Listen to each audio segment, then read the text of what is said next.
Welcome to Vault of Words, a place where centuries of human thought are opened through the voice of AI. Here we don't rush through ideas, we walk slowly through them. Each video is a doorway, each word a reflection, and every story begins with a single thought.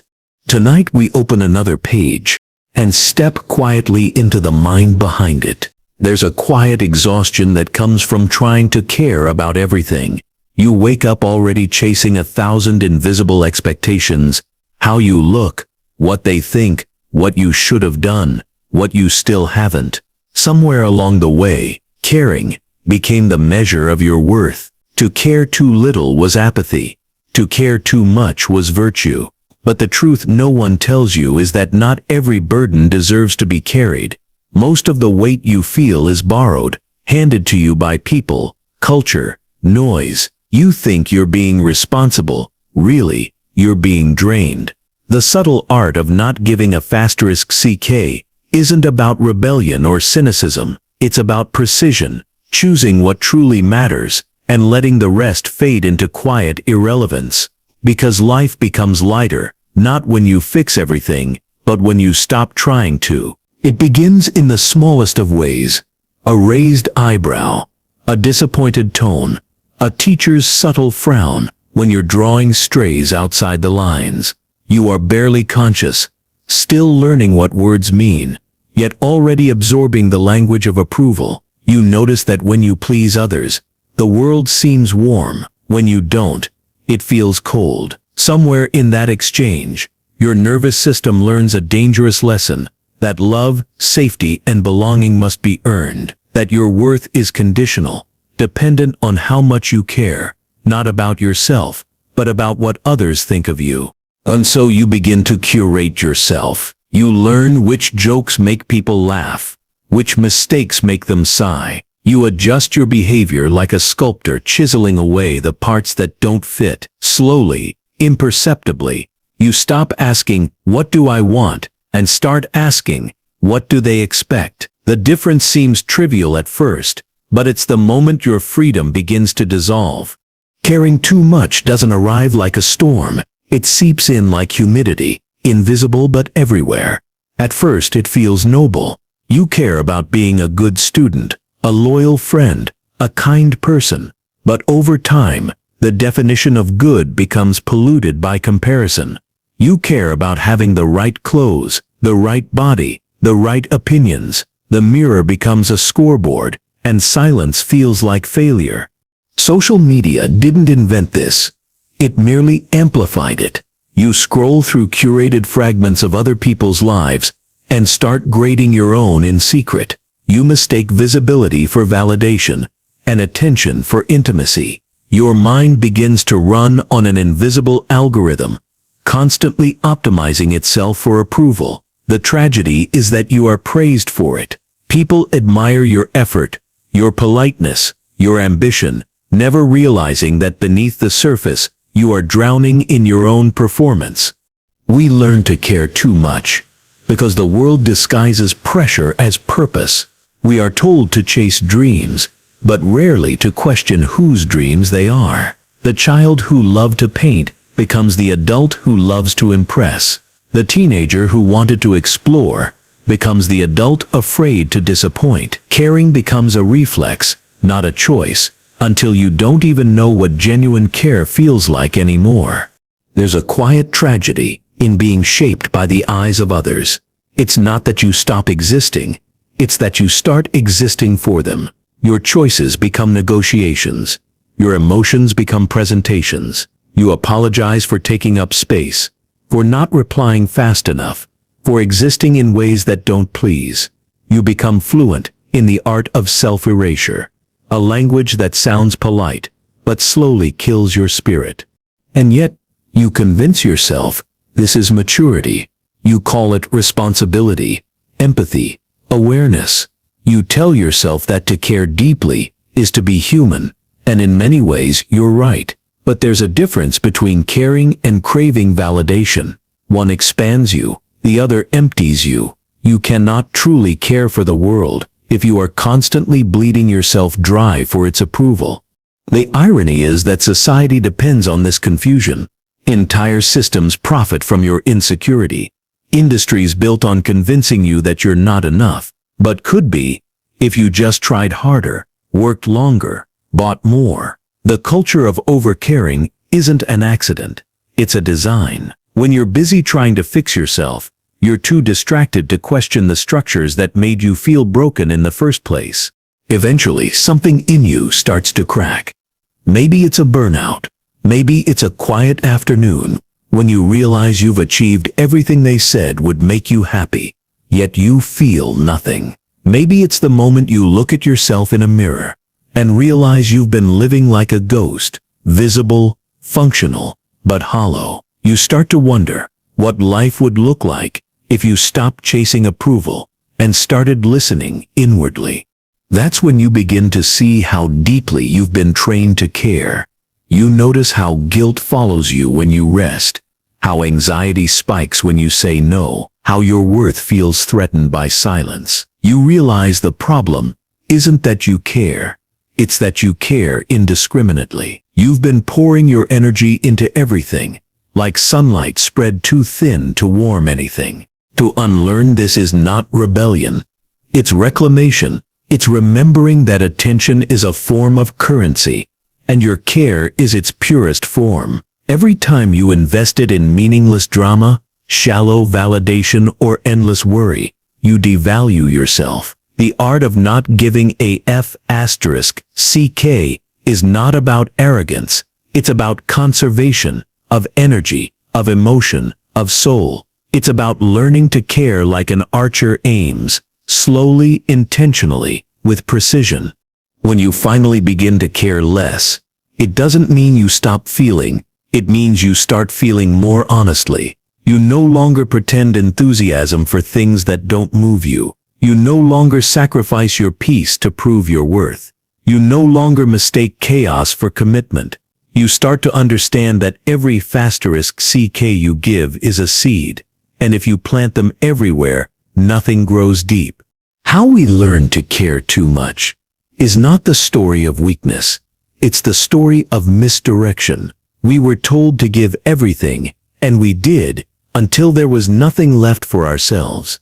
But now, standing at the edge of exhaustion, there's a strange new freedom in beginning to care less. Not out of apathy, but out of wisdom. Because only when you stop chasing the approval of everyone can you begin to live in alignment with anyone, especially yourself. Freedom, real freedom, begins the moment you stop chasing after every thought that demands your care. The world trains you to believe that indifference is cold, that not caring is a form of cruelty, but indifference, when understood correctly, is not detachment from life. It is intimacy with truth. It's the art of focusing your finite energy on what actually matters, instead of scattering it across 1,000 empty concerns. Imagine your mind as a garden. Every thought, every worry, every expectation is a seed. When you care about everything, you water them all. The weeds grow just as tall as the flowers.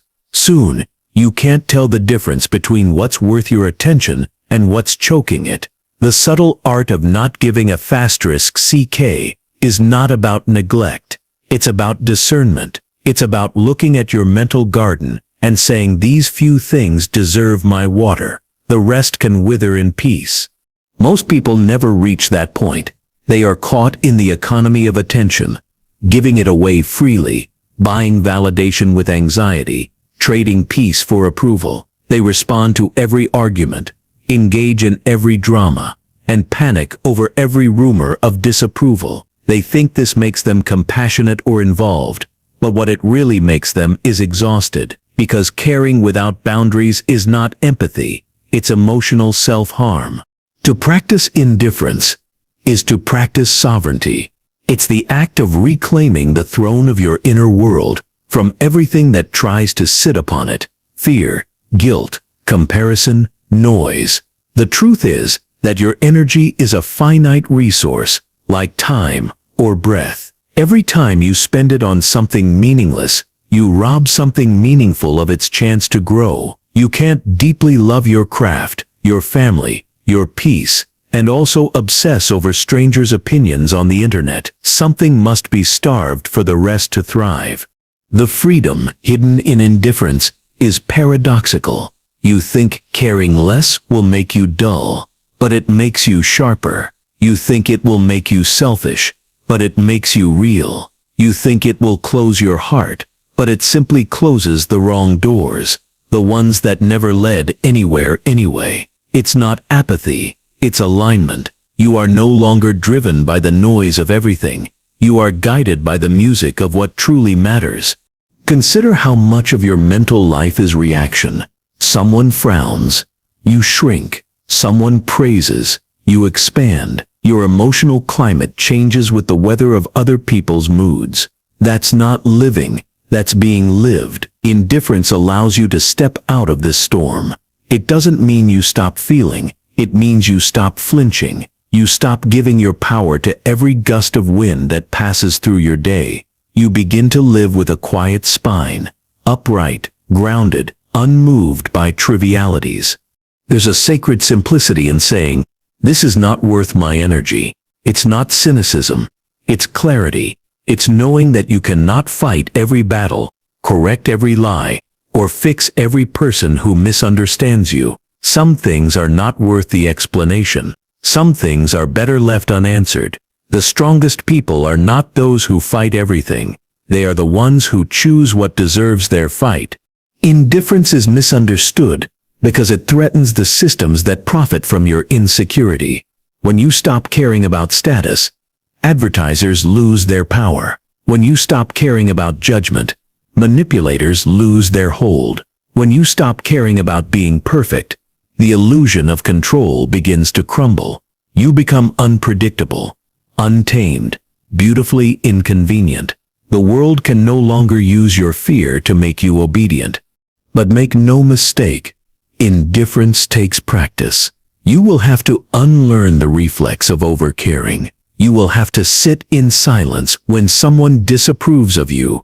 Resist the urge to explain, to prove, to please. You will have to feel the discomfort of not defending your image. It will feel unnatural at first, like stepping out of armor you've worn your whole life. But soon you'll realize the armor was what made you tired, not the battles.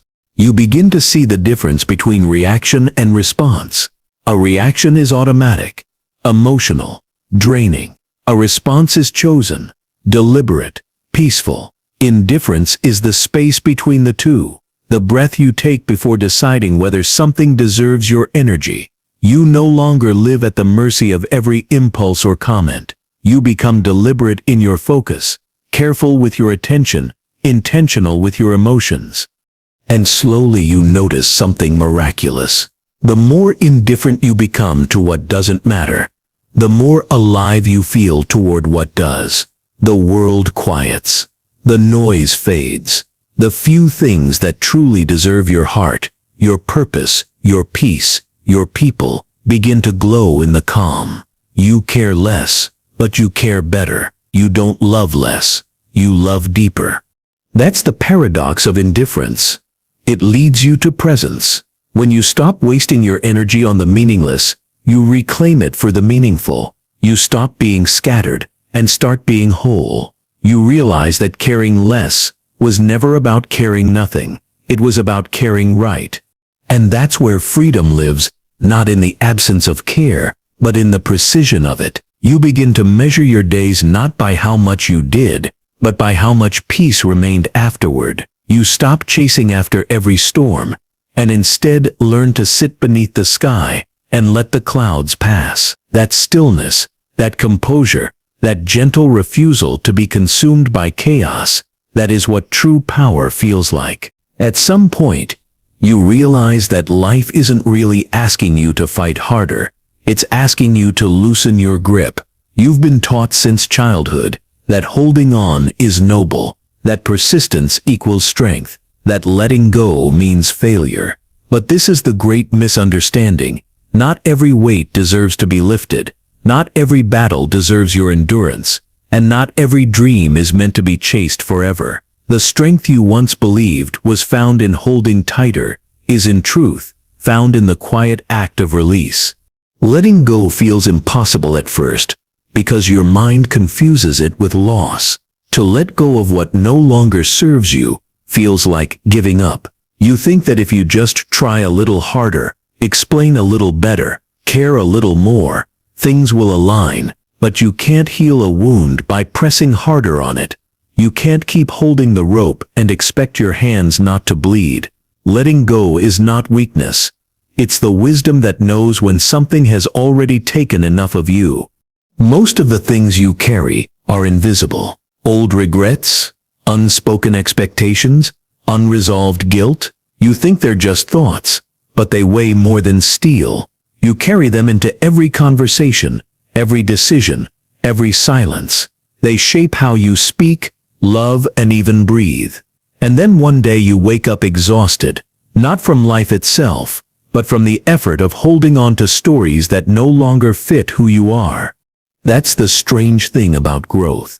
It often feels like breaking. You're shedding layers that once protected you, habits, relationships, versions of yourself that helped you survive. But what once kept you safe can later become your prison. The same beliefs that made you strong once can now hold you back. To let go is to trust that what's real won't need your grip to stay.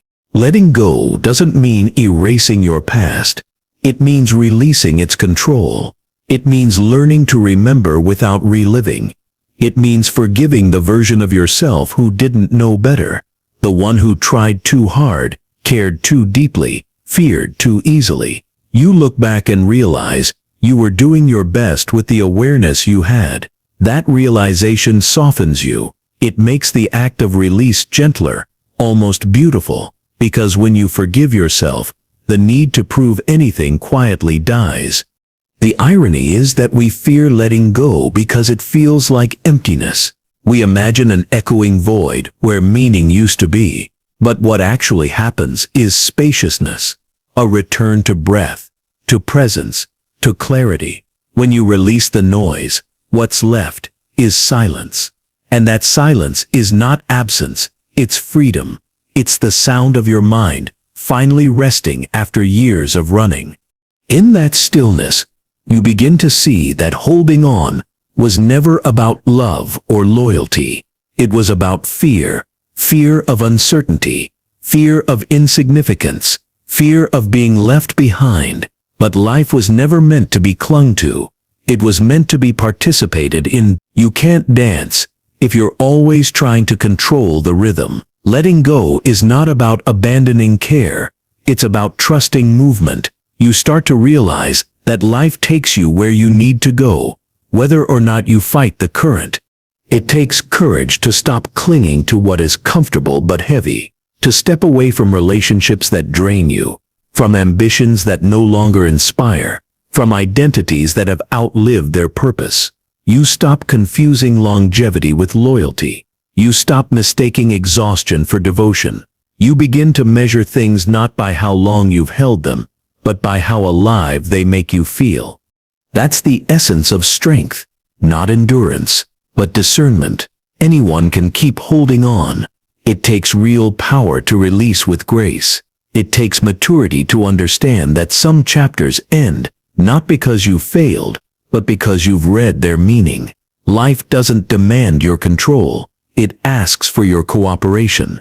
Letting go isn't passive. It's the deepest form of trust. And something remarkable happens when you master that trust. Space appears, mental, emotional, spiritual. New things start to grow in places you once thought barren. Peace takes root where anxiety used to bloom. You begin to see that you were never supposed to carry so much. You were meant to experience, to learn, to let go, and in doing so, make room for what's next. When you let go, you stop resisting the truth of impermanence. You stop demanding that people, feelings, or outcomes stay fixed in place. You start to flow with life instead of fighting against it. That flow doesn't mean you stop caring.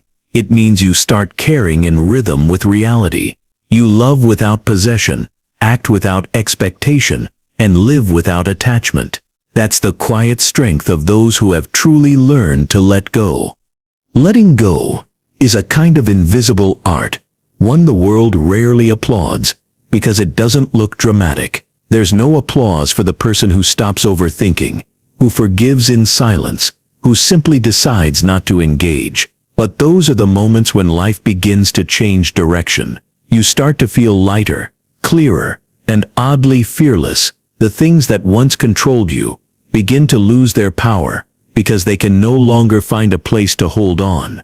And then, almost without realizing it, you discover a strange paradox. The more you let go, the more you gain. The less you need, the more peace you find. The more you stop controlling outcomes, the more life begins to unfold in your favor, not because you forced it, but because you finally made space for it. Letting go becomes not an act of surrender, but of alignment. You are no longer fighting the tide, you are moving with it. That is when letting go transforms from weakness into strength, because real strength isn't rigid. It's fluid, it bends, it flows, it adapts, it trusts.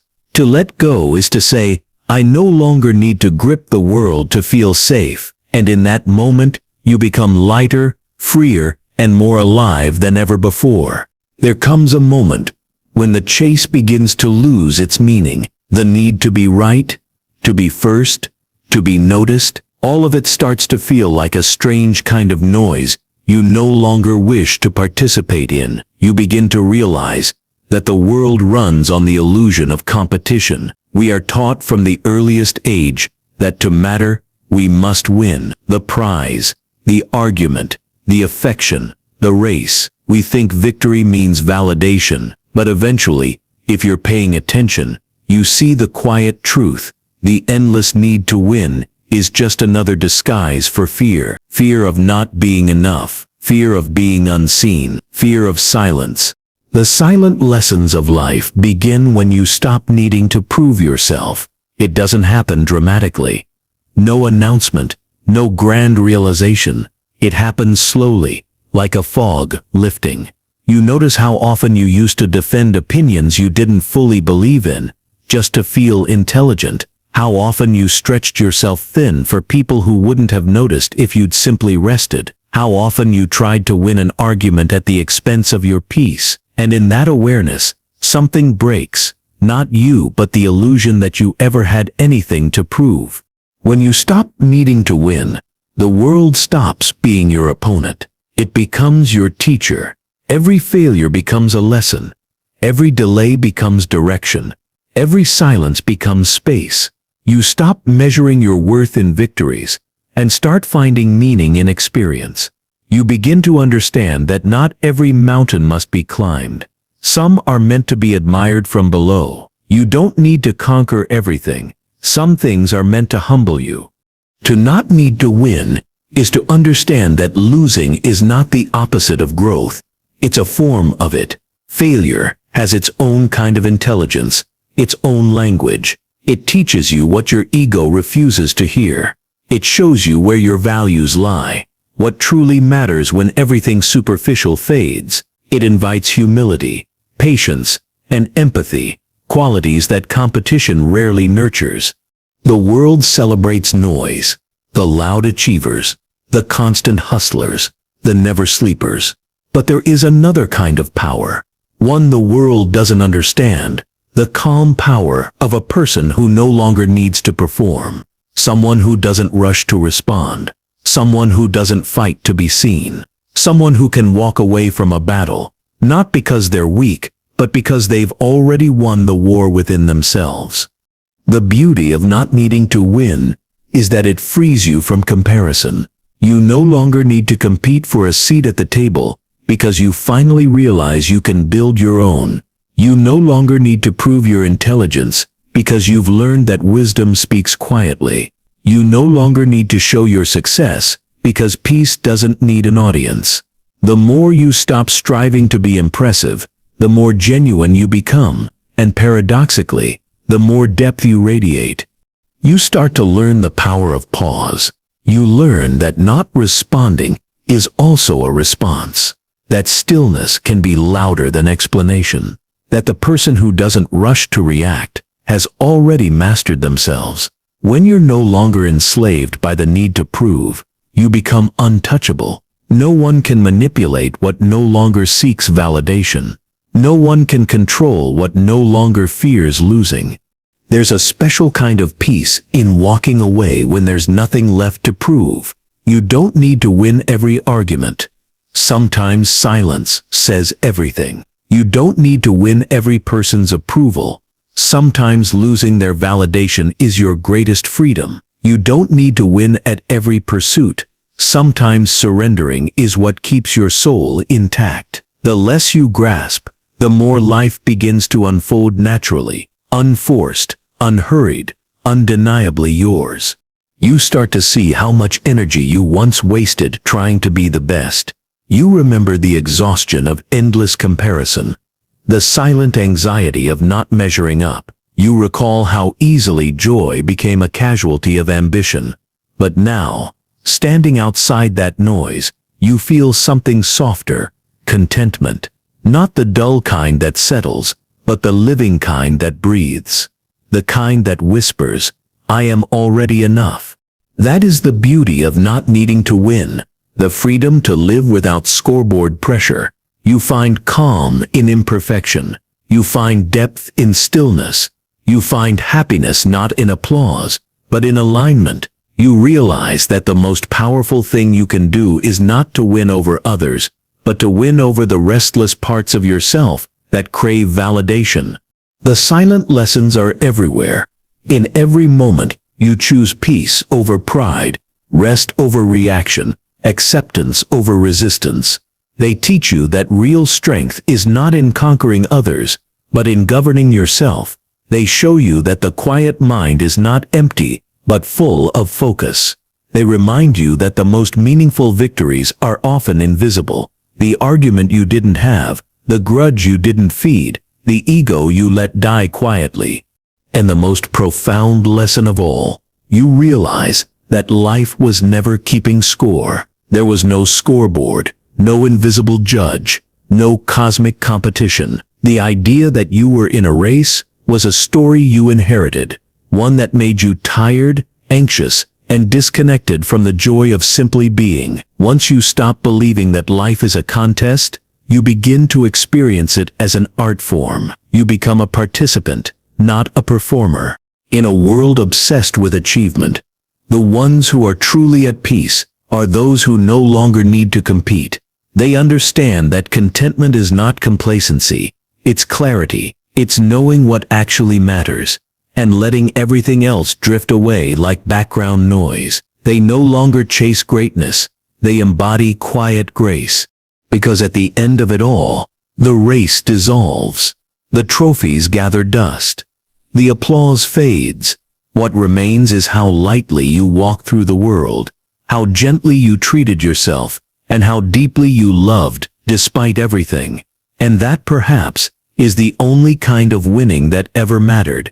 When you walk away from the exhausting current of caring about everything, you don't enter emptiness, you enter space. Space is the quiet room behind the noise, a haven where you can breathe, think, heal. In this lightness, the weight you once carried begins to shift. What once felt necessary now seems optional. The vague, oppressive ache you thought was part of life gently lifts. You find yourself walking more softly through the world, carrying less, noticing more. The world will still press in. People will still demand your attention. Expectations will still whisper. But now you stand differently, not on the edge of collapse, but rooted in clarity. Each time someone invites you into drama, you can glance, decide, and choose something else. Each time someone questions your worth, you can return inward to the quiet source that's never asked for proof. You carry the freedom to care, but only where it matters. Living lightly is not about compromising your values. It's about refusing to outsource your peace. You still love your craft, your people, your purpose, but you love without addicting yourself to their approval. You act without needing praise. You speak without protecting your reputation. You fight only the battles that align with your truth. You let everything else pass by. Storms you're not meant to fight. Noise you're not meant to absorb. In this lighter way of living, your inner life becomes your sanctuary. You no longer seek mirroring in others. Their reflections don't gatekeep your value. You no longer practice performance. You practice presence. Your attention becomes precious. You guard it. You choose to invest it where growth can happen, where connection is real, where your peace is honored. The rest you leave. There will still be moments of unease. You will still feel the pull of old patterns, the reflex to prove, to over-explain, to shrink. Sometimes the old voices in your head will demand more *seeks than the world around you. But now, you have a different relationship with those voices. You can befriend the parts of you that still ache, still doubt, still long, and from that friendship, you can decide, is this thought worthy of my breath, or can it pass like wind? You begin to notice other subtle shifts. You stop needing external affirmation. You begin to affirm yourself. You stop being ruled by the calendar of others. You begin to live by the rhythm of your deeper seasons. You stop chasing noise. You begin to honor silence. You stop defending your identity. You begin to embody your values. You stop fearing emptiness. You begin to trust space. Light living doesn't mean shrinking your life down, but expanding it inward. You start to sense your own edges, your own boundaries, and you defend them gracefully. Saying no becomes a radical act of self-care. Not responding becomes a wise strategy. Walking away becomes a humble victory. You realize every yes you give to what doesn't matter is a no you silently give to yourself. In the company of lightness, your relationships change. You no longer beg for love. You give it freely, without condition. You no longer stay in connections that gaslight your worth. You no longer carry emotional debt you never asked for. You no longer fix people to feel safe. You simply offer your presence, full, generous, but not needy. You become someone who shows up, not out of obligation, but out of alignment. Your work changes too. You no longer grind to prove. You create because you have something to say. You work because it matters, not because it defines you. You rest because rest is as sacred as action. You live because life is not a problem to solve, but a mystery to inhabit. You let your soul lead, rather than your checklist. And in this way, life becomes lighter. Not because the world changed, but because your relationship to it did. You shift from reacting to responding. You shift from surviving the noise to composing your own silence. The storms still come, but you no longer drown in them. You stand firm, quiet, luminous, unshaken.